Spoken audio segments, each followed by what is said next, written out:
The Wailers were rehearsing and the gunmen poked their guns through the door and just fired indiscriminately. The moment when he invited two political heads onto the stage and he joined their hands above his head, I mean, that was probably the most iconic moment in reggae history and of Marley's entire career. From the moment Mick and Keith met through to U2 as a high school band in Dublin, how did our biggest music legends make the leap? Passion, talent, luck, and even scandal often came together to propel these stars from obscurity to household name. The stories, the journey, the wild behind the scenes, and much more. I'm Dave Anthony, and I'm the host of From Garage to Stadiums. Welcome to Garage to Stadiums. Today's episode is the story of Bob Marley. Bob Marley was a widely recognizable global figure who transcended the music industry, first by writing songs that commented on the challenged social condition of his fellow citizens, and then through his active political participation and advocacy to better those people's lives. Bob was born in very humble beginnings in Jamaica in 1945. And as you'll hear today, through incredible hard work, he became a global music superstar, synonymous with reggae and the religion of Rastafarianism. But what you'll also hear may surprise you, as his musical career began in a very different musical genre, and his life as a Rasta came about in a surprising twist. Here to discuss the Bob Marley story is John Masouri. John is a highly acclaimed author and music journalist, specializing in reggae and dancehall genres. For more than 35 years, he's interviewed and written about many of these genres' most influential figures like Bob Marley, Peter Tosh, and others. His book, entitled Simmer Down, is a definitive text of the emergence of Bob Marley from his earliest days as a child to his status as a political force of music. John's work has appeared in Music Week, The Guardian Observer, and New Musical Express. John joins us today from the Brighton area in the UK. Welcome to Garage to Stadiums, John. Thank you, Dave. I really appreciate the line of questioning that you take, and very professional, and I'm impressed. Well, thank you very much for those kind words. When did you first start listening to sort of the Jamaican music? How did you come onto it? I was 11 years old, and I was watching black and white television, a show called Ready, Steady, Go, and Millie was singing My Boy Lollipop, and she was my first crush. And very good. I came from a part of Nottingham where some of the early Caribbean migrants went to live. And so it was pretty multicultural in Nottingham, in the Midlands. And so members of what's called the Windrush generation who came over post-war, I knew people of that generation, and they were welcoming to me as a schoolboy and so on. And I went to Caribbean house parties when I was a schoolboy, and where we heard this music. I had no idea what I was listening to, but I sure as hell liked it. So I was born at the right time, Dave, essentially. Today we're going to talk about an extraordinary figure, Bob Marley. And I wanted to just ask you to set the stage for the audience, if you would, and painting a picture of an extraordinary man that we're talking about today. As a starting point, there's a very telling quote from your book, Simmer Down, which is a great book. Mm-hmm. And in it, Bob is quoted as saying, quote, "Our music deals with reality, the half that has never been told," unquote. I think that's a powerful statement and sort of paints a picture of the multifaceted Bob. How about getting your input into that sort of figure and what you think of Bob as you look back now? Well, he said half the story's been told, but his music's gone all around the world. So I think it's probably more like 3/4 has been told now.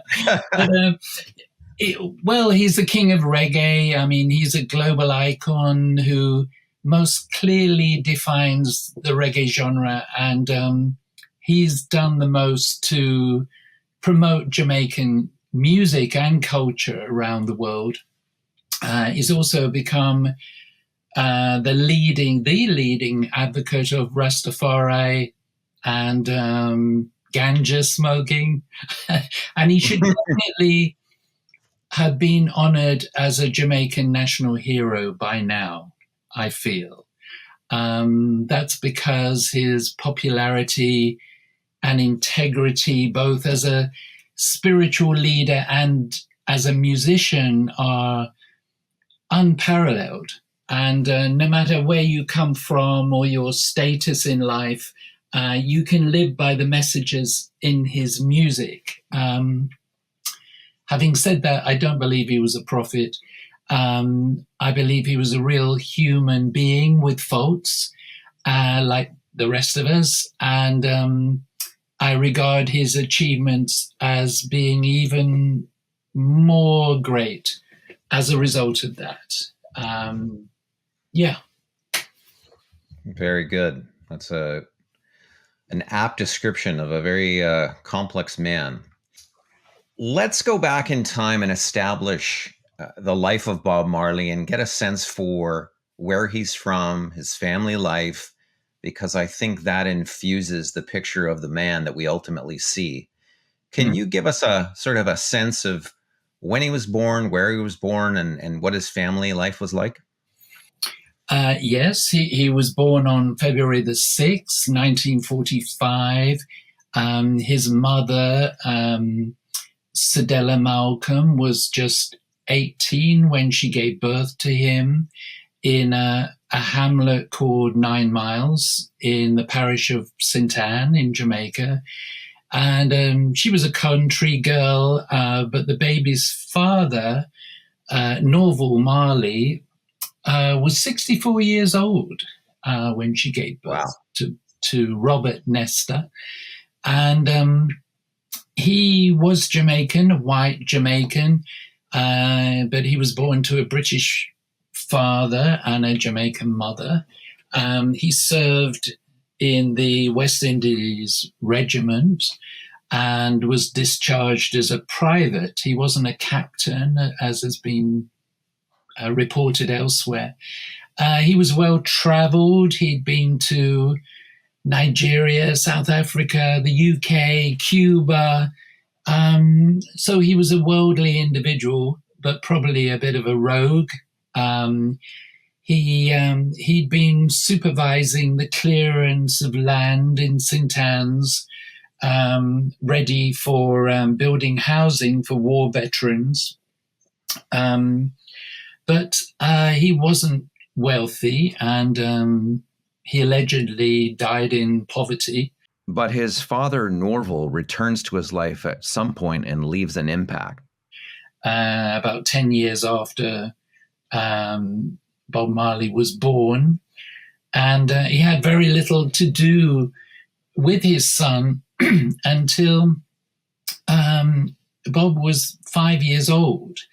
And then Norval contacted Cedella and said that he would like to help with the boy's education and to put him on a bus to Kingston where his father would meet him and see to his schooling. And apparently what happened was that he did meet the child off the bus, but he put him in the care of an elderly spinster in quite a rough part of Kingston called Miss Gray, and left him there.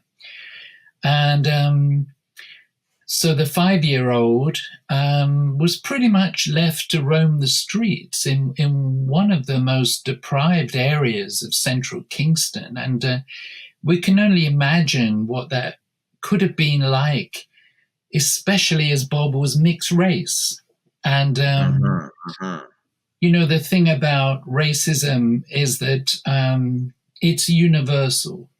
You know, every nationality has its racists, and Jamaica's no exception. So he would have got some harsh treatment on the streets, even as an infant, because of his very light skin color. And so, how did this resolve with Bob at age 5 in the hands of this spinster and roaming the rough streets as a mixed race child? It wasn't until nearly 2 years later that his mother heard from a friend that she'd seen Bob, or Nestor, as he was called, roaming the streets in Kingston. And so his mother got on a bus and went to Kingston and found him and took him back to 9 Mile. Not long after this, fate intervenes, and Bob Marley meets at a very young age a man that will become an instrumental member of his band, a certain Bunny Livingston, who would ultimately change his name to Bunny Wailer and become a contributing writer and performer on Wailer's songs. It was when he was probably around 11 that a man called Thaddeus Livingston, whose nickname was Toddy, moved to 9 Mile with his 9-year-old son, Neville, who was nickname was Bunny.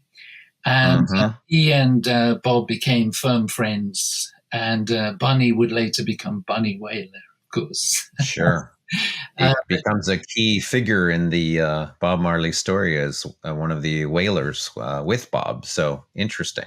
Exactly. Now they were were they stepbrothers or were they? Well, eventually, because the thing is that Bunny was quite frail. The climate of St. Anne's, which was quite damp, misty, it wasn't like Kingston, didn't suit him. And so he only spent about a year in St. Anne before his father and Bob's mother moved to Trenchtown. And first they lived on First Street, and then they moved into a government yard in Second Street, which is where pretty much they grew up from there on. So to recap, we've got Bob born in 9 Mile, which is what, 2.5 hours from Kingston, probably? Yeah, something like that. And it's up in the hills, the countryside, as you're saying. And they end up moving and settling in Trenchtown, which is a rather poor area of Kingston, is it not? It was a decent area at that time, and we're talking late 50s. Trenchtown wasn't the ghetto that it would become in, well, certainly within 10 years, if not sooner. Mm-hmm. So this is now in the late 50s, I guess we're talking about. And what I'd love you to set the scene for, because you've done some extensive writing on these eras and obviously the Caribbean, Jamaica, etc. Describe the music scene in Jamaica in the 50s and early 60s. And I guess also the other force that's happening along with music is the pre-independence feelings, where Jamaica is wanting to assert its independence from, obviously, the British Crown. Well, the music that Bob and Bunny would be listening to mainly came from America, because there were stations in the southern states that could be picked up on Jamaican radio. Jamaica only had one real radio station, which was a BBC cable service called Rediffusion. And they played mainly British pop music and very little, if any, local music. It was very limited. So a very colonial approach, it sounds like. Absolutely, because it was still colonial before 1962. And some people would argue for long after that. But so the main influence was coming from America, and it was a time of post rock and roll, American rhythm and blues. So you'd have people like Fats Domino, Elvis Presley, Roscoe Gordon, Louis Jordan, T-Bone Walker, these kind of people. blues and early soul mixed in with some early country and gospel, all influences that would become absorbed by reggae music eventually. But the music in Jamaica at that time, what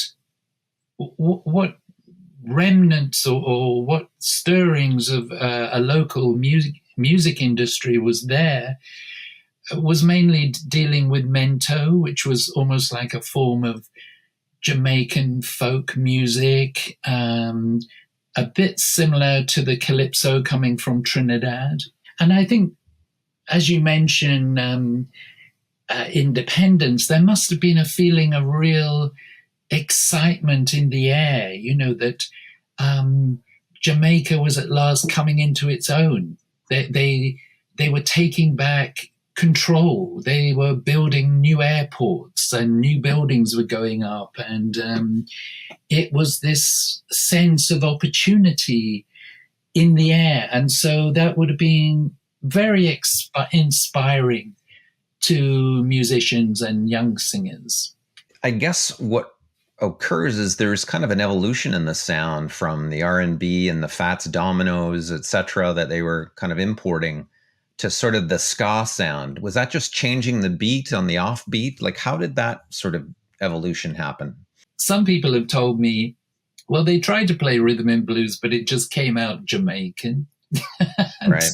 And so whether it was deliberate or not, we don't know, but they came up with a variation called ska that spread like wildfire, but it was a dance, before it was a genre, it was a dance.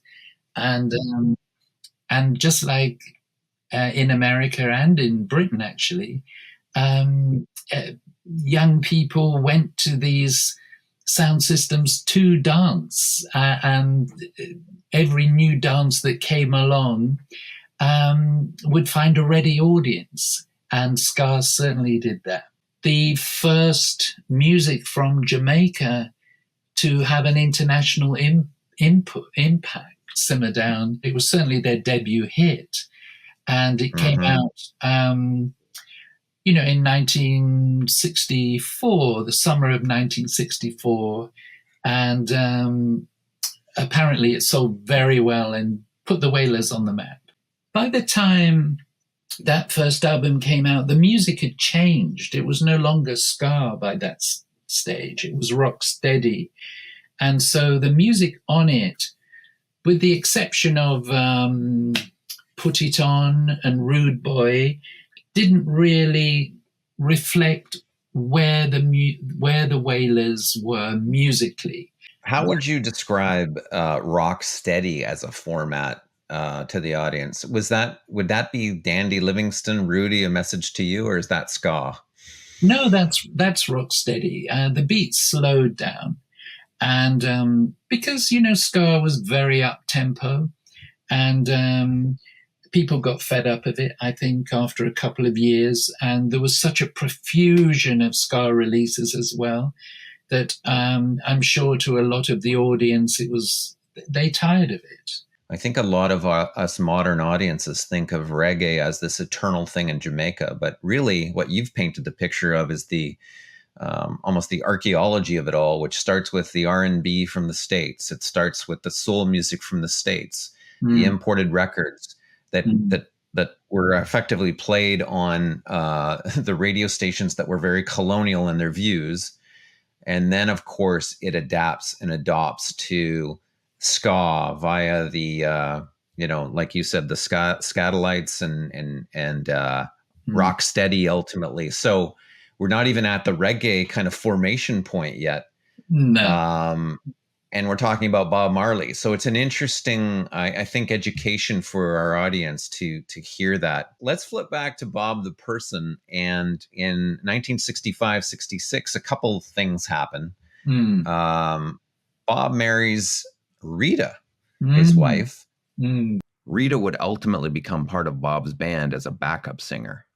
But then they got married in February 1966, just before he went to visit his mother, because Bob's mother had moved to Delaware, to Wilmington. And so he ended up going, I guess, living with his mother and her new family, and Yeah, then working in factories in the US.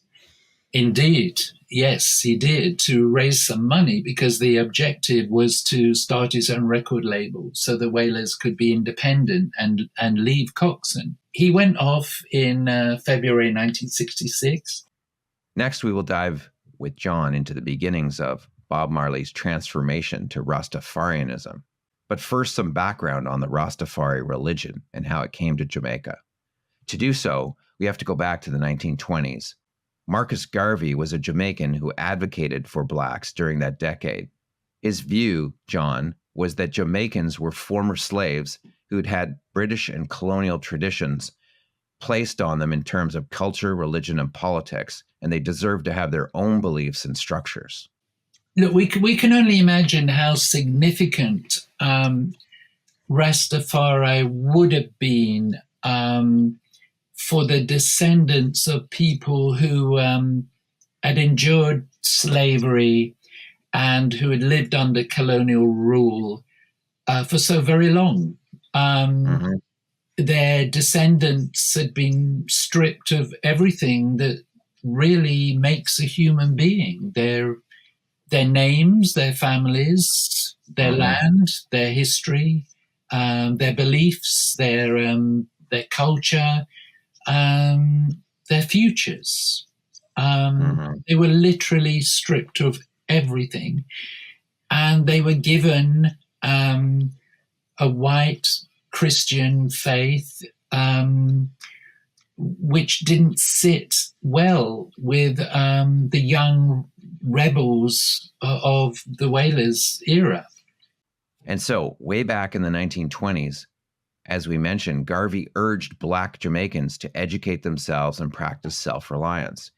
He also said that Blacks should look eastward for a Black king, since the Western world had polluted the minds of slaves and stolen their African traditions. This led to a small minority of Jamaican Blacks looking to Ethiopia for hope of a Black king, since Ethiopia had never been colonized by any of the Western European powers. In 1930, Emperor Haile Selassie was crowned in Ethiopia, and for impoverished and social disenfranchised Afro-Jamaicans, this was a sign that the Black king that Marcus Garvey had prophesied had been fulfilled. This small group of Afro-Jamaicans started the Rastafari religion in the 1930s. The name Rastafari actually came from the Ethiopian emperor's original name and title, which was three names: Ras, Tafari, Makanen. Yeah, he could trace his lineage back to King Solomon and the Queen of Sheba. Wow. It was that significant. But from 1930 in colonial Jamaica, Rastafarians were outcasts living in the hills and remote areas and smoking ganja, Jamaican slang for marijuana. Ganja was a sacred sacrament to the Rastafarians. However, a turning point for the small minority of Rastafarians came in the form of a state visit from the Ethiopian Emperor Haile Selassie in 1966 to Jamaica, while Bob was still in the U.S. But the real action was happening in Jamaica with Rita, Bunny, and Peter, because they witnessed Emperor Haile Selassie's visit. And it had a profound influence on them in Bob's absence. Bob returns to Jamaica. He returned to Jamaica, and Peter and Rita and Bunny were full of Selassie's visit. And they began going to Rasta gatherings in Trenchtown. And so this would have been in the 67, 68 sort of time period that they were in at that point. That's absolutely correct. And what's interesting is obviously the appetite for Bob and Peter and Bunny and Rita to really soak up this knowledge really starts to infuse the direction of where Well, certainly Bob heads relative to political activism, knowledge, insight, spirituality. It's Yes. it's really an incredible sort of evolution. They had a big hit with Lee Perry with Duppy Conqueror in 1970.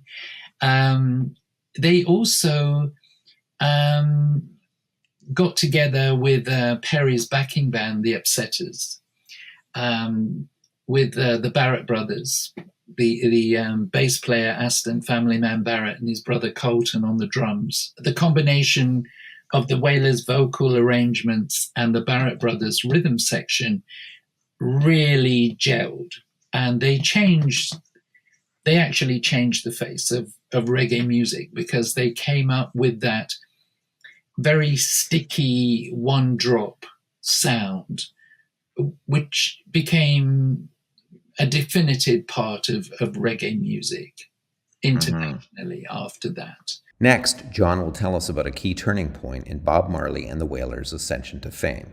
They were signed by Island Records, an international record label headed up by a white Jamaican named Chris Blackwell. Blackwell had his own roots in globally distributing early Jamaican recordings in ska and rocksteady in the 1960s. And under his label, Island, the Wailers began the journey to stardom. So Chris Blackwell steps in, John, and then ultimately finances the first Marley and the Wailers album. Yes, that's right. That was Catch a Fire. So they went back to Jamaica. They recorded Catch a Fire, and that became their debut album on Island Records. Catch a Fire, of course, contains the hit Stir It Up. It's regarded as a classic now, but it really didn't sell too much at the time. But it was a marker. That album was a marker. And what was significant about it was the use of lead guitar overdubs on some of the songs, which really resonated with a rock audience. And that was pivotal.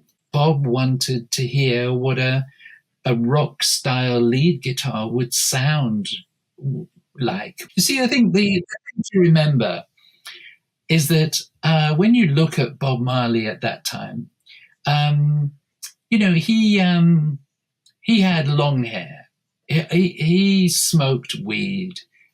He liked girls. He was a rebel. He played guitar. He wore denim. I mean, this is that you could be describing a rock star of the early 70s. He fitted that format. Chris Blackwell saw that persona, I think, and sort of thought this could be the star of this band.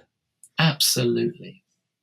That's who he wanted to spearhead this new form of reggae music, which could appeal to an international audience made up primarily of rock fans at that time. The next album comes out called Burnin, October 73. Songs, things like Get Up, songs like Get Up, Stand Up, I Shot the Sheriff.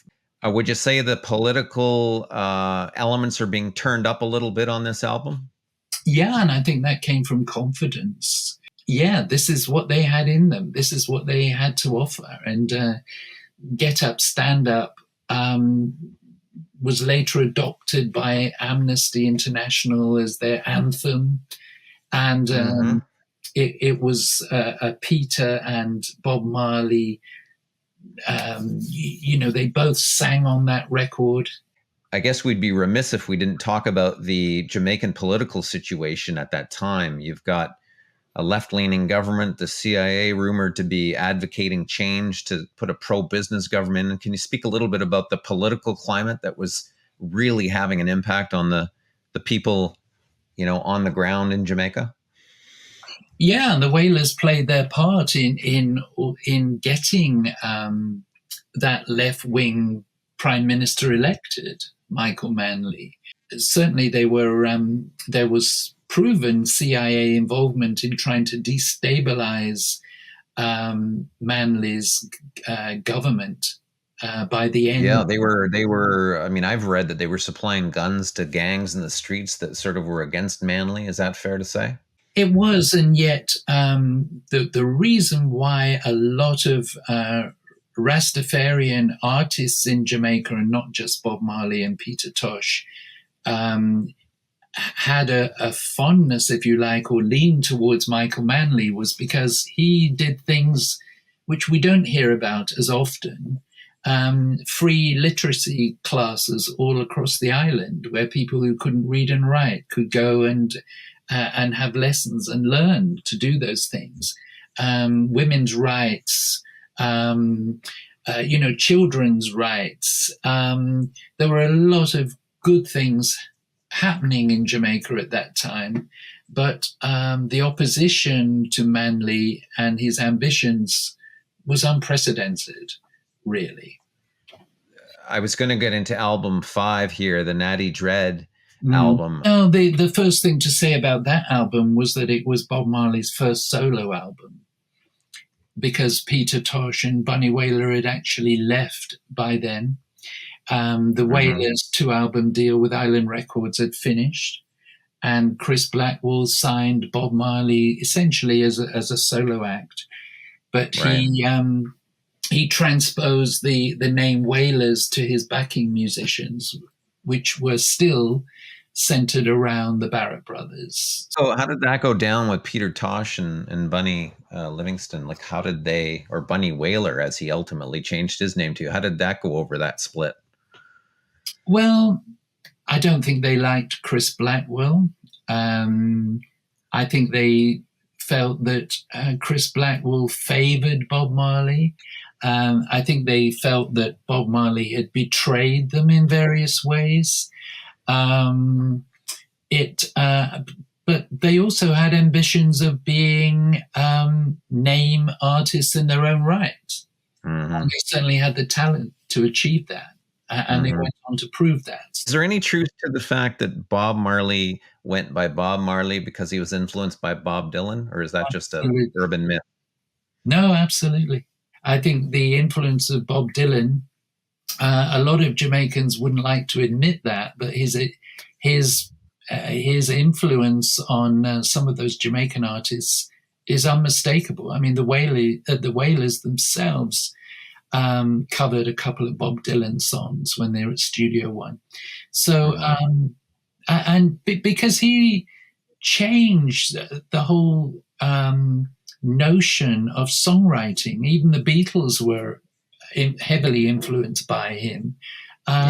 Lyrics with meaning and power and nuance. Absolutely. We did a recent show on Bob Dylan, and that certainly came through. He changed the game for the Beatles and everyone that followed. Songs with meaning replaced songs about twisting and shouting and the rest of it. So would have had an impact on pretty much globally, as you said. Let's get to Bob Marley's personality at this point, because I think there's elements of his personal life that are misunderstood, overlooked. Like, how does it contribute to sort of our knowledge of the man? Tell us about Bob the man here. What's he like, his personality?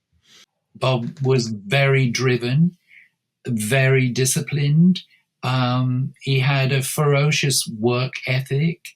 He was renowned for insisting upon rigorous rehearsals. And so, yes, perfectionist, I would say so. I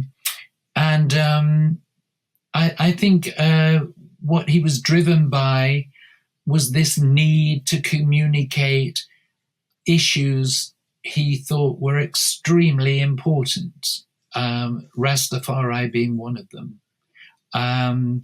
He was driven, as were the band members, of spreading the gospel of Rastafari as far and as wide as possible, and also the reggae genre, because he knew that if he could popularize the reggae genre, then the whole economy of Jamaica and the people in Jamaica would lift as a result of that. And I think that was very, very important to him. The rising of his people, the well-being of his people, was very important. It's interesting you say that because, when you compare him to Bob Dylan, or at least at Dylan having influence on anybody, including Marley, Dylan had his early protest sort of period where he wrote a lot about, the society of the early 60s in the US and the injustices, etc.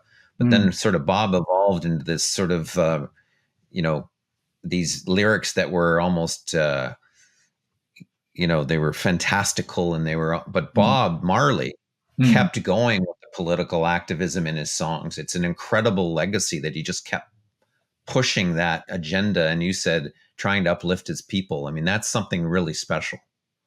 Absolutely. And I think that was absolutely core to his mission as a musician.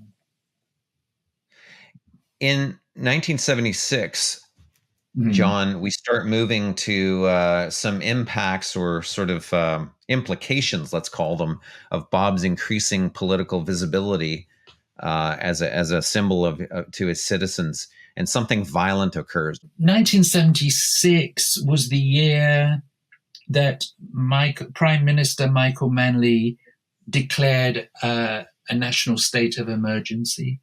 An indefinite state of emergency in Jamaica. Things had got that bad. Marley was writing songs like Who the Cat Fit, Crazy Bald Head, Johnny Was, about a mother mourning her son who died through gun violence. It's serious. Like songs like War, Rat Race. Absolutely. The Rastaman Vibration album. And so he was putting it all out there in 1976, and Jamaican society was in turmoil, essentially. The middle classes were fleeing. They were leaving the island in droves. There were rumors that Manley was turning Jamaica into a communist country, fueled, no doubt, by the CIA and American business interests and the rival party, the JLP.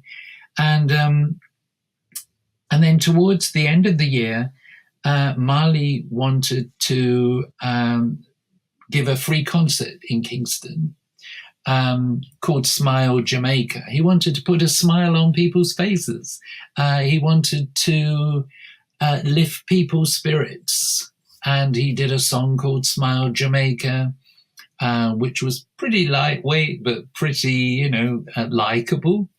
And I'm sure he had all the right intentions, except that in order to stage a free concert in the National Heroes Park in Jamaica, you need permission of the government, of course. And the government, the Prime Minister's officers, designed and printed the posters with the Prime Minister's office printed clearly on the posters. And this made it look as if Bob Marley was endorsing the PMP. And this was very dangerous in such a volatile atmosphere. This was very dangerous. He was warned not to do the show. Bob Marley said, tell these people making these threats that I turn the other cheek. I mean, he just was going ahead with this, even though he was aware of the confusion that this was causing. And as soon as the date of the show, December the 5th, 1976, was announced, Michael Manley declared that the election would take place, just a week or so afterwards. So it really did look like this concert was a pre-election boost for Manley. Yeah, almost a campaign stop or a campaign element, at least. Absolutely. And so 2 days before the show was due to take place, gunmen went into 56 Hope Road, Marley's... Which is Bob's home. That's right. And the Wailers were rehearsing in a back room, and the gunmen poked their guns through the door and just fired indiscriminately. Wow. Thankfully, rather than take aim, they were clearly nervous, and they just fired indiscriminately, and they wounded Bob, Rita, and the manager, Don Taylor, and another person who worked on the premises. But fortunately, no one was killed. But eyewitnesses have told me that Bob Marley was really shaken up by this. He genuinely believed that the people of Jamaica, who he loved so much, he couldn't believe that they would turn against him. And he ended up, obviously he survives. He was shot, I think, in the arm, but he plays the concert anyways. Following the assassination attempt, Marley leaves Jamaica. Mm. He goes to London. Why does he go there? What was the reasoning? Safety? Safety, yes, probably. It was also where Island Records were based, and they had a new studio. And it was also that his girlfriend, Cindy Breakspear, had recently been crowned Miss World. And she was from Jamaica. She was from Jamaica, is that correct? Yeah. That's right. She was a tenant at 56 Hope Road. And they were together when she was crowned Miss World. And after the shooting, they went to Nassau for a couple of weeks with some of the musicians. And then she went off to do her promotion as Miss World, and he went to London and started work on the Exodus and Kaya albums.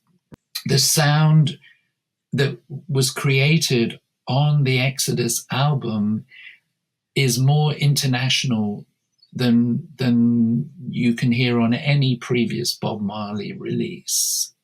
So this was a real step up for him. And then he was writing, inspired by Cindy Breakspear, he was writing some absolutely beautiful love songs, such as Waiting in Vain. And then something like Three Little Birds, which was just that hit written all over it, as well as crowd pleasers like Exodus and Jamming. I mean, Exodus really had everything on that album. The future looked bright, and he went into Europe to do some European dates. The first date was in Paris. He played football during a break, as he normally did, and injured his toe playing football. He'd gone to a doctor about his toe injury and been diagnosed with melanoma cancer. He was told to choose between toe or toe, and basically he had to take time off. Unfortunately, it just escalated and got worse, which we'll get to in a minute. But there's a seminal point. I mean, he puts out another album, Kaya, March 78, with Is This Love? And Exodus is a great transition, opens with a warning. Quote, many more will have to suffer. Many more will have to die. Don't ask me why. Things are not the way they used to be, is Marley's quote there. Again, the violence is still happening. The paramilitary groups affiliated with these two parties are still killing each other. Like, it's still bad times, obviously. Which leads us up to really him wanting to return. But there's the return to Jamaica, a hero once again. And there's an extraordinary return of Marley. He returns for the another political concert, the One Love Peace concert. And I guess, again, in an effort to sort of calm these warring factions.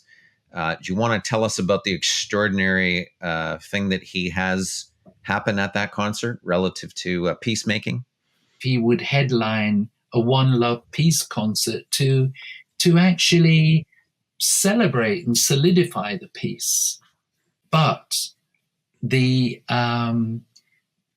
moment when he invited the two political heads onto the stage with him, the prime minister and the leader of the opposition, and he joined their hands above his head and looked forward and chanted, "Ja Rastafari." I mean, that was probably the most iconic moment in reggae history and of Marley's entire career. And that is what we all remember from that concert. That became immortal. Very powerful moment. The album 8, which is, I guess, Bob's final studio album, has Could You Be Loved, which is a great tune, but the Redemption song is a very poignant one, and that might be one of the last songs you recorded. Is that fair to say? Yes, possibly. This may sound a bit controversial, but I knew his keyboard player, Earl Wire Lindo, pretty well. And there were rumors that he'd written Redemption song. And I asked Wire if that were true. And he said yes, he did write it, but he'd given the song to Bob because he was the singer and he didn't want to make any fuss. It's a beautiful song. Yeah. And the acoustic version is just so powerful. What is Bob Marley's legacy, John? Where does his place in music history, where will we look back and say, Bob Marley, wow, he was what will we say about his place in musical history? He has come to symbolize the whole of reggae music, the style of reggae music, the nature of reggae music, the philosophical and spiritual backbone of reggae music, what it represents. He is the epitome of all those qualities that we now associate with reggae music. Anyone from anywhere creating a reggae song will be compared to him. Absolutely. When we look at Dylan, we think of his influence on the Beatles, Bruce Springsteen, Neil Young, anyone that followed sort of wrote these very powerful songs. Who did Bob Marley directly influence, do you think? Who kind of can trace their lineage to Marley's approach and the Wailers? I've interviewed many hundreds of reggae and dancehall artists from Jamaica and all over the world. And if I ask them who they were inspired by and who they look up to, I would say 95% of them mention Bob Marley in the first sentence. That says a lot. Absolutely. And that's hardcore dancehall artists as well as traditional reggae artists. And then you have all the non-reggae artists who've been inspired by him also. Truly an international figure. It's, I think in terms of importance, he must be one of the greatest musicians of the 20th century. He would be right up there with anyone else you care to mention. And we've recently seen the film, One Love movie that's come out. And what did you think? What did you think of the movie? I loved it, and it's the storyline was hopelessly confused. It was a love story about he and Rita, and if they'd have set that love story in the 60s and the very early 70s, it would have been beautiful. But they set it from 76 onwards, when clearly the big love interest in his life at that time was Cindy Breakspears, who wasn't mentioned in the film. Right. So, so that's pretty inexcusable. But I never thought I would see the day when I went to a mainstream cinema and the whole audience was singing along to these songs, and it was a film about a ganja smoking Rasta artist from a Jamaican slum. I mean, really. Right. If he were still alive, have you ever thought about what he would have done in the ensuing years? I asked Family Man this, and he told me that they were preparing to go back to their roots and make Nyabingi music. Nyabingi is the traditional Rasta music, which is based on drums and chanting. And as they did on Rasta Man Chant from the Burning album. But they may well have done that. But a friend of mine went down to Jamaica one time to interview Marley, and he was intently listening to Saturday Night Fever soundtrack by the Beatles. and and when my friend said, "What are you doing?" he said, "Well, this album sold millions of copies. I want to know why." He wanted to sell records, and what we have to remember is that up until the time he died, he'd never had a hit in America. Not one. Not with black audiences, not with white audiences. And right. Eric Clapton had taken I Shot the Sheriff to number one in America, but Bob Marley himself couldn't get anywhere near the Billboard 100. So I think that would have been a real mission of his. And he probably would have pulled it off too. I think he would. At the end of the show, we always ask our guests to come up with 3 picks of songs that the audience should give a listen to. Simmer Down, because it's so exuberant and life-giving. It's what a debut hit. What's a debut hit? You know, and the fact that it was inspired by warring ghetto gangs and telling them to cool it down, but it was so uplifting and so joyous at the same time.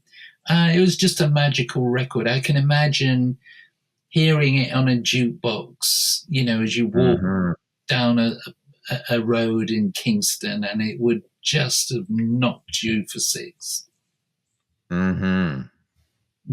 So that's one. Rebel Music, 3 O'Clock Roadblock. That's just a hymn to freedom. I mean, why can't we roam this open country? You know, why can't we be what we want to be?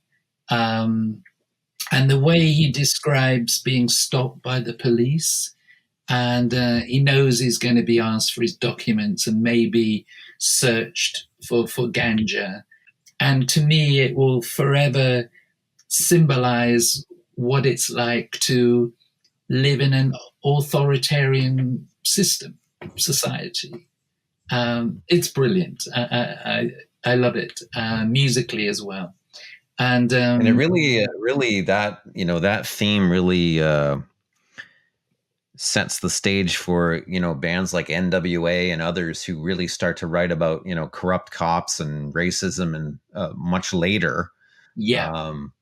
But boy, Marley and crew were on this early, obviously, because of their own troubles locally that they had or faced. Yeah. And he loved associating himself, casting himself as an outlaw. He did it on I Shot the Sheriff. And, you know, he did it in that song as well. I think that was a favorite technique, if you can call it, of his. And the other one would be Redemption Song, which is so profound. And he says none of them can stop the time. In other words, you know, what will be will be. It's the ultimate expression of faith, really. Well, your passion certainly shines through, and I want to thank you for chronicling these Mm, genres of music. It's important work, and you've done it brilliantly. thank you. John's authored Pressure Drop, Reggae in the 70s, Simmer Down, Early Wailers Story, The Story of Bob Marley's Wailers, Wailing Blues, and several other books on the genre. Mhm. So, again, thank you for chronicling such an important genre, and we've thoroughly enjoyed having you here today. Thank you, Dave. It's been a pleasure. And I love your podcast, and more health and strength and power in what you do. Likewise, thank you so much, John, for coming on. Thank you. Today, guest John Masouri talked about the box office smash movie about Bob, which grossed $160 million, called One Love. The movie is also fueling the sales of his music catalog, helping him achieve the 150 million sales mentioned at the top of our episode. He ranks number 34 among all-time bestsellers, in the same league as the Beach Boys or Bob Dylan. The posthumous album of Bob Marley's called Legend was released in 1984 and contained some of his greatest hits. It went on to become the best-selling reggae album of all time, with more than 12 million copies sold worldwide. In 1994, Bob was posthumously inducted into the Rock and Roll Hall of Fame along with Elton John, John Lennon, and Rod Stewart. Why did Bob Marley and his friends Peter Tosh and Bunny Wailer use the term Wailers as a band name?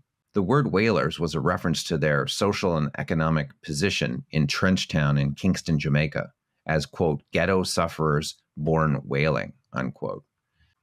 In June 1978, Marley was given the United Nations Peace Medal of the Third World at a ceremony in New York.